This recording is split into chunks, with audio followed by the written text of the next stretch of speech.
O que há de errado com o mundo? Chesterton. Este trabalho não se trata de um audiobook, mas de uma análise em que faço comentários sobre pontos relevantes e posso também fazer ilações, comparações e exemplificações para com a cultura política do dia ou eventos atuais. O autor, Gilbert K. Chesterton, era inglês nascido em Londres e viveu de 1874 a 1936. Foi escritor, jornalista, biógrafo e pensador. Certamente foi um dos maiores filósofos de todos os tempos, embora não gostasse desse título. Ele escreveu romances, ensaios, ficção, biografias e obras de teor filosófico e teológico. Em 1922, converteu-se ao catolicismo e seus mais de 80 livros influenciam até hoje o Ocidente e o mundo. E sua reflexão nesta obra diz respeito à pergunta: o que há de errado no mundo?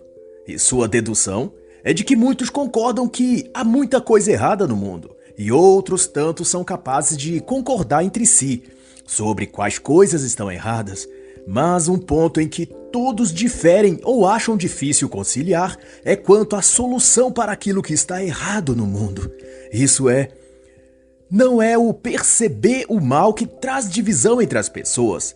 Muitas delas estão de acordo quanto às coisas ruins que existem. Todas enxergam isso. O conflito, no entanto, está na percepção da solução. E isso cada um enxerga uma alternativa diferente e julga cada qual que a sua solução é a melhor.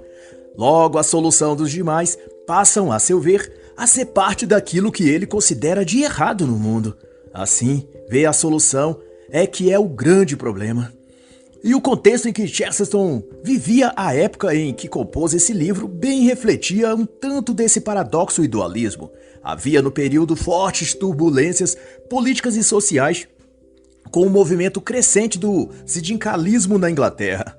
Os trabalhadores buscando filiações e representações políticas para suas categorias, tendo por maior incentivador os progressistas, a esquerda e os socialistas, a bem da questão. E também o movimento sufragista, que sacudia a Europa com a Sociedade das Mulheres Sufragistas, que promovia desordens, protestos violentos, tumultos e grande convulsão social, com o patrocínio da mídia anticatólica e artificiosa. E em meio a isso, eram muitas as versões de ideias e soluções para o mundo, para os problemas que haviam nas sociedades naqueles tempos. Concordamos que a Inglaterra está insalubre, disse Chesterton, mas metade de nós seria incapaz de ver saúde naquilo que a outra metade chama de magnífica saúde.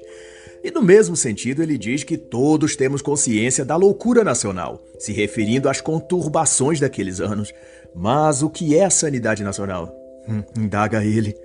Constatando então que o mal social, que todos falam e que todos veem, não é senão consequência do ideal social. Isso é, pensamos sermos capazes de dizer o que há de errado no mundo, mas não vemos senão os seus frutos. As raízes desses males é termos perdido a vontade, desejo e a coragem de falar, de pensar e de buscar o que é certo.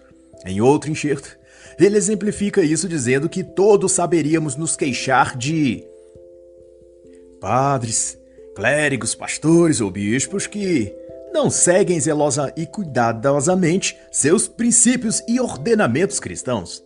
Mas quem de nós aceitaria de bom grado submeter-se a um líder religioso que cobrasse com todo rigor os ensinos e requisitos que a fé cristã exige de seus fiéis? E é essa a questão. Todos apontam o problema, mas poucos estariam dispostos a aderir ou concordar com a solução se isso significasse mudar algo em suas vidas. Todos apontam a doença, mas esperar que apenas outros tomem o remédio, se ele for amargo. E para Chesterton, essa é a razão também porque as massas fogem para o futuro. Digo de refugiar-se nas teorias que pressupõem que algo novo e radical vindo no futuro será sempre melhor que quaisquer coisas do passado. Daí abraçam as ideias mais mirabolantes se elas prometerem trazer coisas absolutamente novas e sem vínculo com o passado. E quanto mais recente é a geração, mais ímpeto e desejo por esse futuro totalmente original ela terá. Só que tais anseios e as promessas de supri-los são sempre utópicos. Acabam todas nas velhas ideologias que sempre prometeram construir um paraíso na Terra. mas que toda vez que colocaram em prática suas teses, acabaram transformando tudo no inferno. E para Chesterton, a cultura moderna projeta o homem narcísico, que pretende abolir tudo o que houve ou que veio do passado para apenas o que ele fizer e criar dali para frente venha a ser o que perdure absoluto no mundo ou na eternidade. Ele diz mais: os homens inventam novos ideais e olham apenas para a frente porque, ao olhar para trás, veem toda a parede da história e das ideias já preenchida por nomes como Platão, Shakespeare, Michelangelo ou pelos antigos profetas da Bíblia, e tudo o que lhes restaria era olhar então para essa parede e se servir do que esses homens escreveram e produziram. Mas, no auge de sua prepotência, o narcisista intelectual quer ele mesmo ser a referência para todos e então lança-se a criar paredes novas e em branco, para que eles próprios escrevam seus nomes e ideias e seu legado projete para as gerações por vir. E não é disso que se trata os ideólogos modernos e suas ideologias? Como Levi Vygotsky, com a sua teoria socioconstrutivista, ou Piaget, em seu teorema construtivista, ambos contemporâneos de Chesterton. Mas também é possível citar a Escola de Frankfurt, com as malignas ideias da teoria crítica e etc.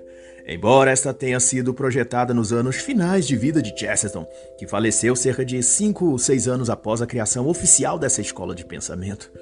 E para aqueles que queriam aprofundar em saber o que foi e quais as consequências e frutos da Escola de Frankfurt e seus pensadores, eu recomendo que estudem a obra Escola de Frankfurt e o Início da Nova Esquerda, de Christian Tourade, em que ele deslinda em detalhes o potencial negativo que essa escola produziu.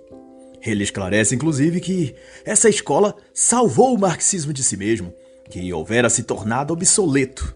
Os filósofos alemães, diz ele, revitalizaram e deram um novo rosto ao marxismo, desvinculando-o de uma revolução impossível e projetando para outras formas e outros personagens como mulheres, estudantes, homossexuais, ecologistas, negros, indígenas, e com isso nasceria então a nova esquerda.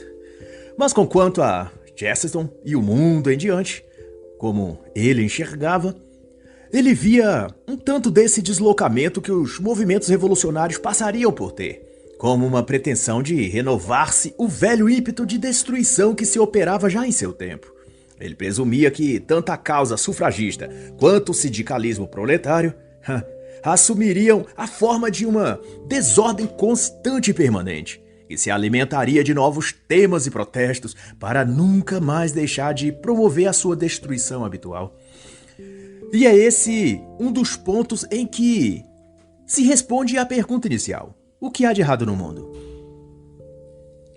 Posto que o inconformismo e eterna ânsia por se querer algo novo, renovar-se o prazer, aprimorar o êxtase, experienciar novos tons, cores e nuances da vida, sem nunca se saciar, tudo isso demarca um estágio de insatisfação interior, que guia as pessoas por um caminho de erros, fracassos e derrotas que no conjunto da sociedade deixam um lastro de destruição atrás de si. Destrói-se a família, a dignidade, a fé e religião, os valores culturais superiores e o próprio futuro das pessoas.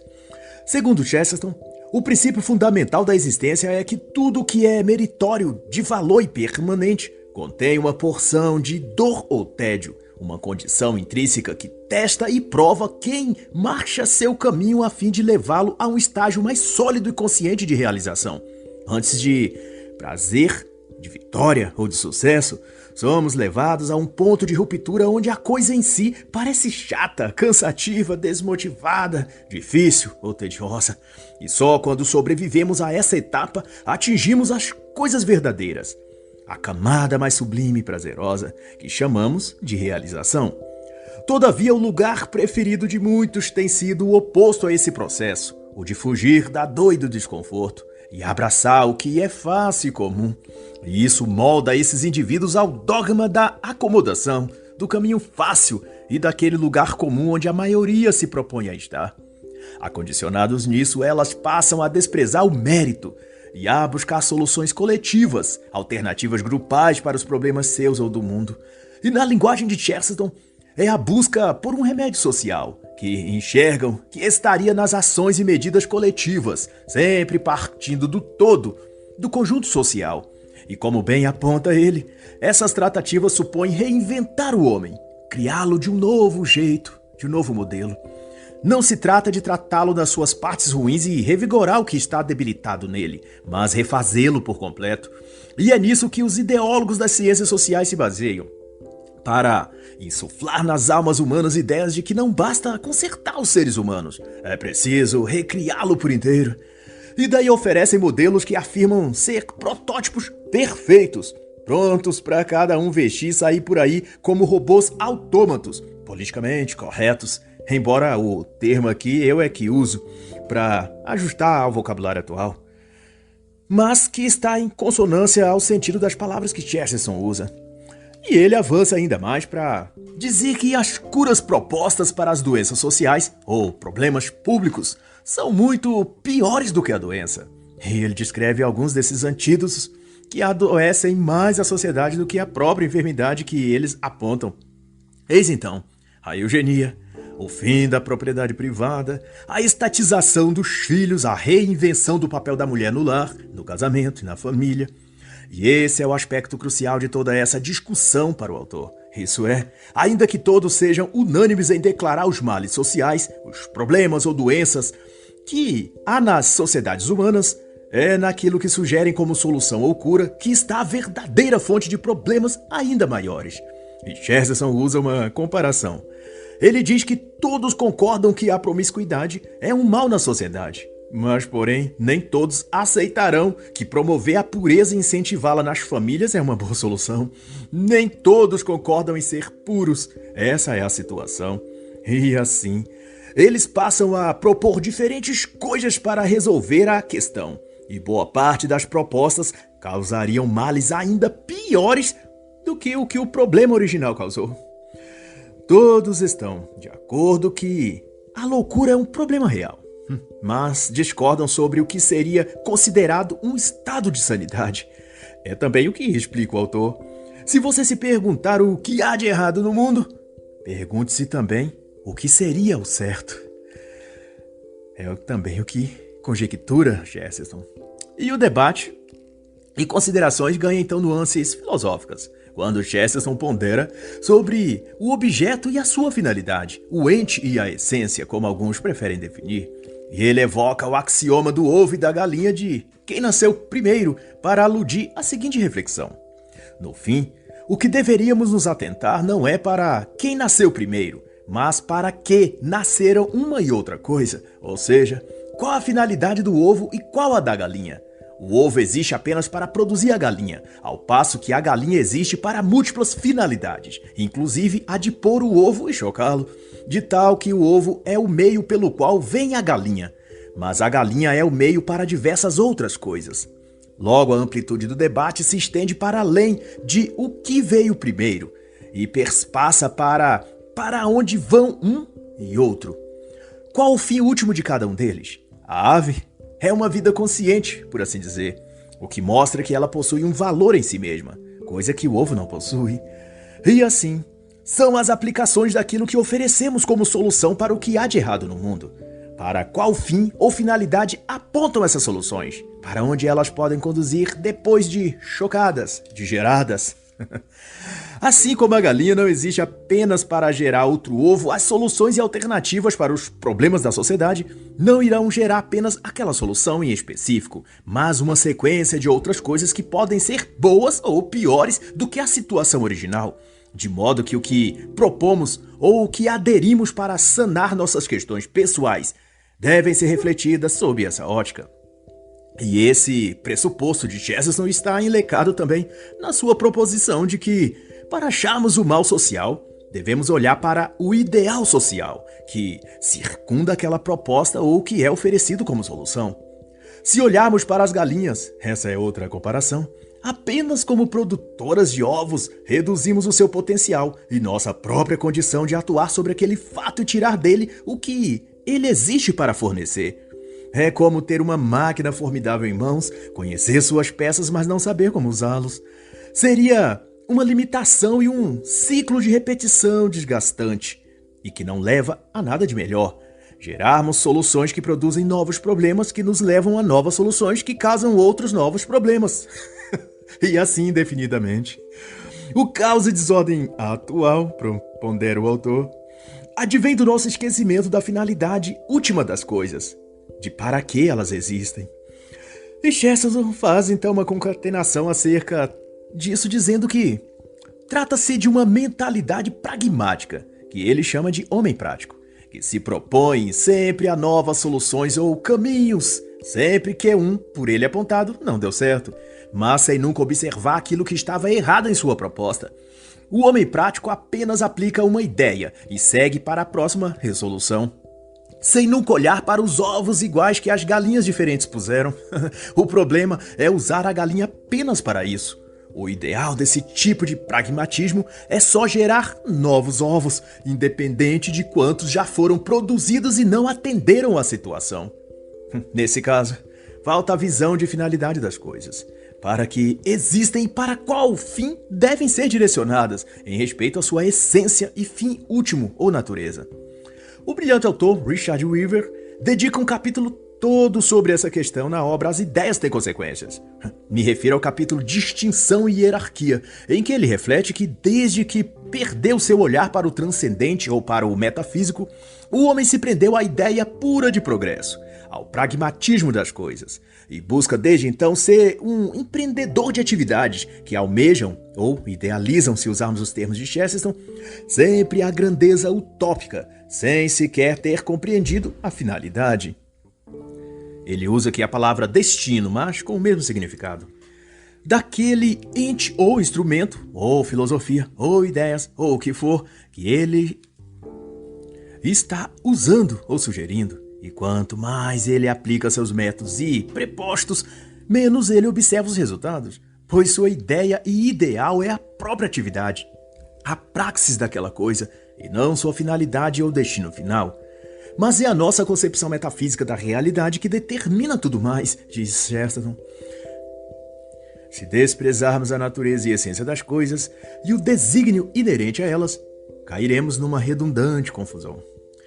E dando aprofundamento a essas conceituações, Chesterton elabora que o que costumava significar que a metade de um pão é melhor do que pão nenhum, passou a metade de um pão é melhor do que o pão inteiro. Isso ele disserta ao discorrer sobre o novo hipócrita, que trata-se de um nível mais avançado do homem pragmático, que não mais utiliza meios morais ou pseudo-religiosos, mesmo que apenas o verniz para atingir ideais práticos e mundanos ou seculares. Agora, ele utiliza ideias seculares e princípios mundanos para atingir fins morais ou religiosos. Isso é, ele considera e trata suas próprias filosofias ou visões de mundo um tipo de caminho ou estado religioso em que as pessoas serão mais felizes e puras se o seguirem. E para que todos atinjam essa suposta elevação moral, precisarão aderir a esses conjuntos de práticas e atos que esse intelectual ungido, para usar um termo de Thomas Sowell em Os Intelectuais e a Sociedade, propõe para os demais seres comuns. Sob a máscara da praticidade e do pragmatismo, oculta-se a hipocrisia de um ser que se julga e considera benevolente e altruísta, o bastante para pretender guiar a sociedade. E por se acharem os mais piedosos e cheios de sabedoria dentre o restante da população, creem que suas ideias devem ser seguidas como dogmas de fé e tratam como hereges aqueles que assim não o fizer.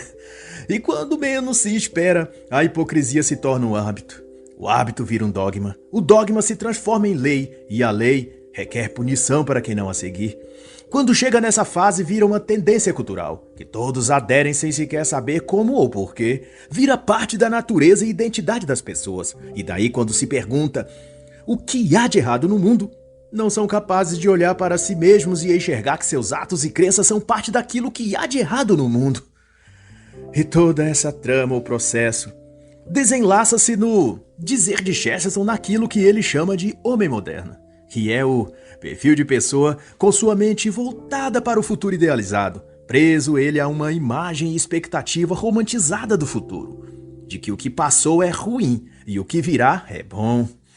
Assim ele está sempre esperando o melhor, no amanhã e naquilo que é moderno, revolucionário, radical. O ontem é por ele desprezado e rotulado como causador dos males todos. Pergunte então a ele o que há de errado no mundo. E ele apontará todas as coisas que houve, que já passou. Mas pergunte o que pode haver de certo. E ele dirá: o progresso. Na formidável obra Progresso e Religião, o brilhante autor Christopher Dawson elabora também essa questão e vai chamar de religião do progresso o fenômeno modernizador das culturas e da religião que rumou desde o movimento protestante iniciado em Lutero até o renascentismo europeu, num tipo de novo catolicismo que privilegiava muito mais o humanismo e secularização da vida e da cultura do que a antiga espiritualidade e piedade da época medieval. Nesse aspecto, a esfera social foi direcionada para uma espécie de peregrinação ou exploração das notáveis e inéditas coisas e possibilidades do futuro. A palavra progresso, então, foi redecorada com uma tintura de técnica, revolução, de modernidade, que davam a quem lhe fizesse uso uma aura de virtude superior, não no sentido de virtude moral que a religião professava, mas de uma conotação material, mais humanística e, como gostavam de dizer, científica. Esses pensadores que surgiram desse novo paradigma foram adotando então a ideia de progresso como um atributo intelectual especial, que sobrepujava as pessoas comuns e que as colocava a seguir aqueles homens notáveis que se faziam porta-vozes do tal progresso. E daí nascia o ideal de um mundo novo e moderno onde a ordem provinha do progresso e vice-versa. E embora seus promotores negassem a religião, a ideia de progresso tornou-se em si ela própria uma forma de religião, e seus pensadores, os sacerdotes e profetas dela.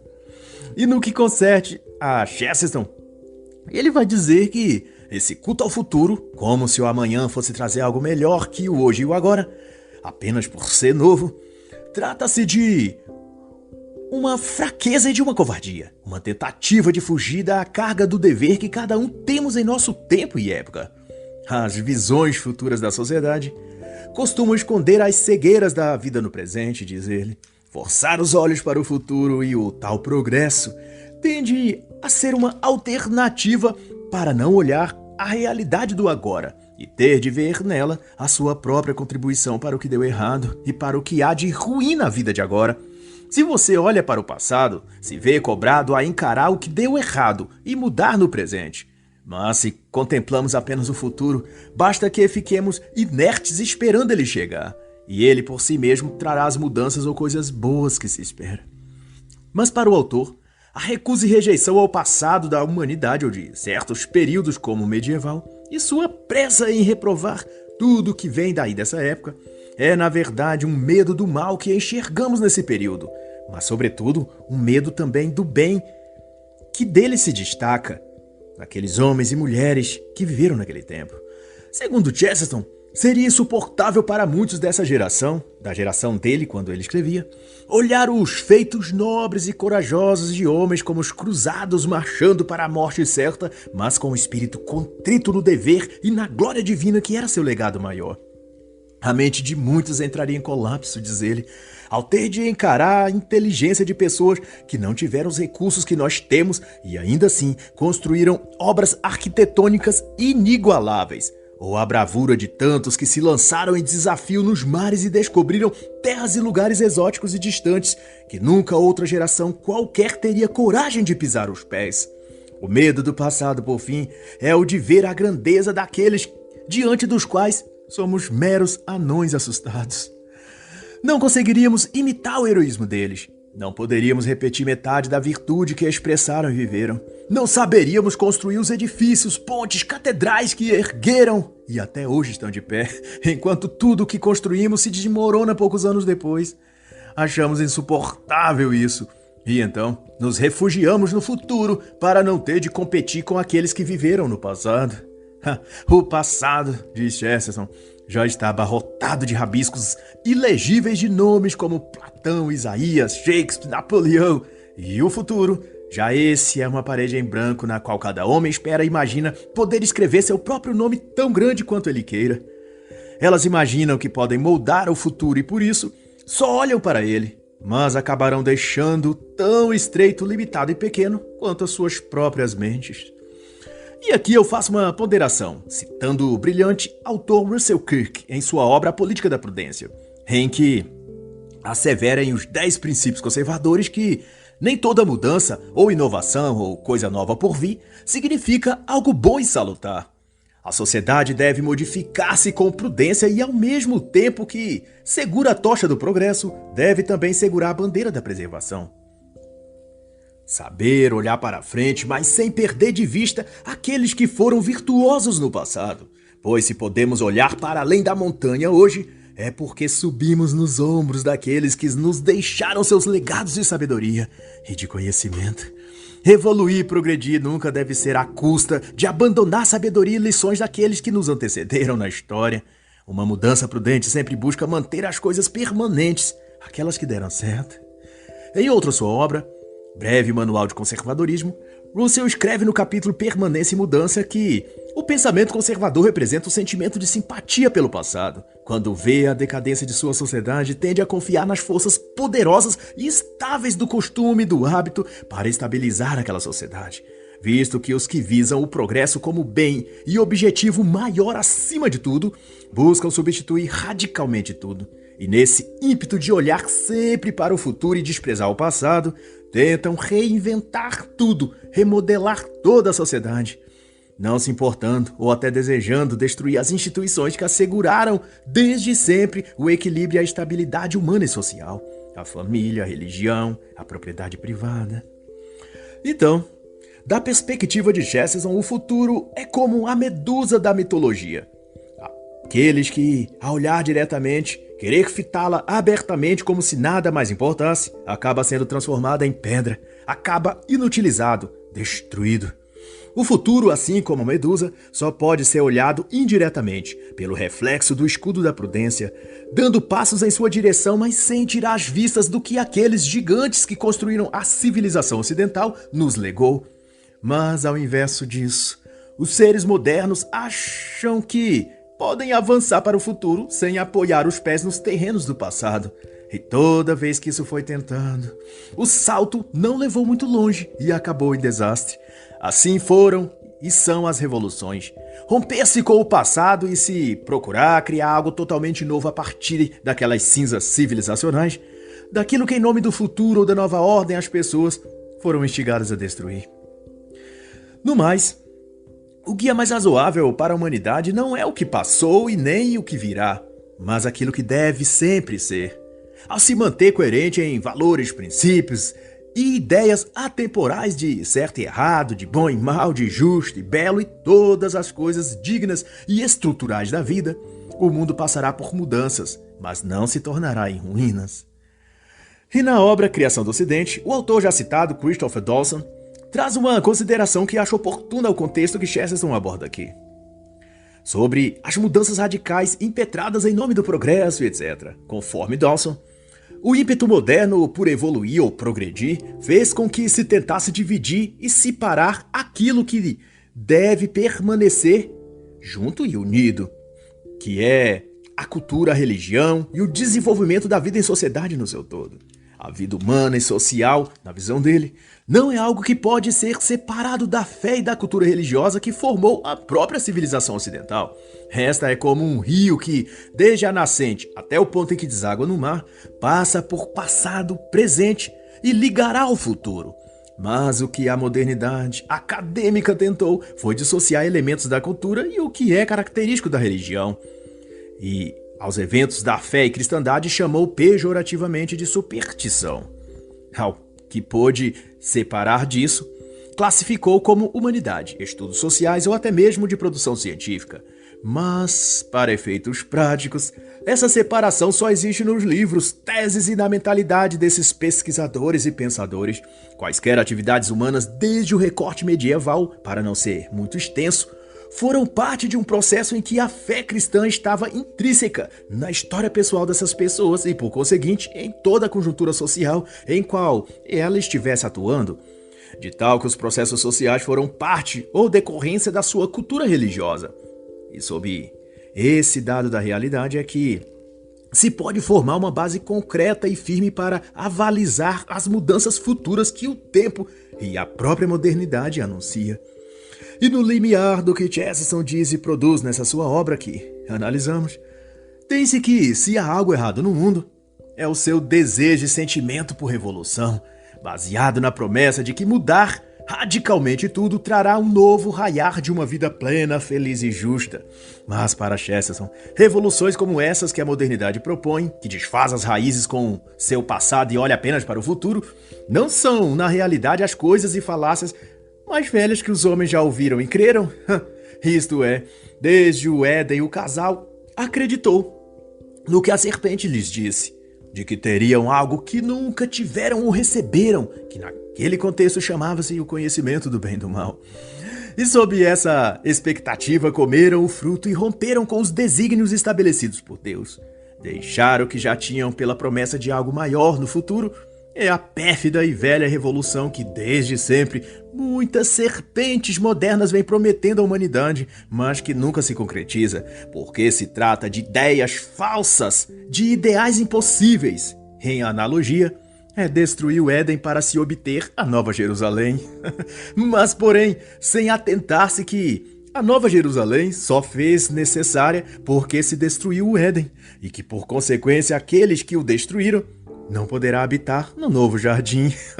Terão de se contentar com as ruínas do velho, ou como na verdade acontece, e sem nenhuma metáfora, apegar-se cada vez mais à serpente e às suas promessas, e ser parte de seu exército de soberbos e ressentidos a tentar destruir também todo e qualquer outro Éden ou Nova Jerusalém que ameace surgir. Pois o grande anseio dos caídos é não deixar nenhuma outra criatura ficar de pé. Todos têm de se arrastar e viver no pó, compartilhando o mesmo destino da serpente, conforme a sentença dada por Deus a ela. Sobre teu ventre se arrastarás, e o pó da terra comerás todos os dias. Quem não posso deixar também de citar, porque está em confluência ao tópico abordado aqui, é o autor James Burhan, na obra O Suicídio do Ocidente. Uma obra em que ele dedica aos esquerdistas de boa vontade, como ele expressa na página de dedicatória do livro. E no capítulo em que disserta sobre esquerdismo versus realidade, ele abrange que o progressismo, o feitiço da doutrina progressista, se lança contra tudo. O papel político da direita, a proposta econômica capitalista, o livre mercado, a propriedade privada, a igreja, o exército, as empresas privadas. Entretanto, quando essas estruturas sociais são destruídas ou enfraquecidas, tudo o que resta é um vazio social. E o progressismo que ajudou a demolir as bases da sociedade não dispõe de nenhum substituto melhor. Em primeiro, deixam tudo um caos e desordem. E em segundo, dependem de um ditador nos moldes comunistas para juntar com as mãos de ferro um pedaço daquela sociedade e forjar dos restos algo novo, um mundo muito pior do que aquele que eles mesmos destruíram. E isso é o programa e processo que chamam de revolução. Aquele mesmo que a serpente disse a Eva que não os mataria, só lhes daria mais conhecimento e uma vida melhor no futuro. É sempre assim. O futuro é o pretexto perfeito. Como Chesterton diz, no mundo moderno as pessoas cercam-se e adotam novos ideais para si. Desprezam e expulsam da sociedade os velhos ideais e dizem que não servem para eles. No entanto, nunca chegaram de fato a viver corretamente aqueles ideais. Nunca se submeteram adequadamente a eles para saber se lhes daria uma vida melhor ou não. Apenas os jogaram na lata de lixo, na esperança de algo mais novo e diferente. Mas nem sempre algo novo e diferente significa algo bom. O mal pode vir sob muitas formas e aparências, inclusive sob o rótulo e embalagem de progresso. Assim, volta à questão inicial. O que há de errado no mundo?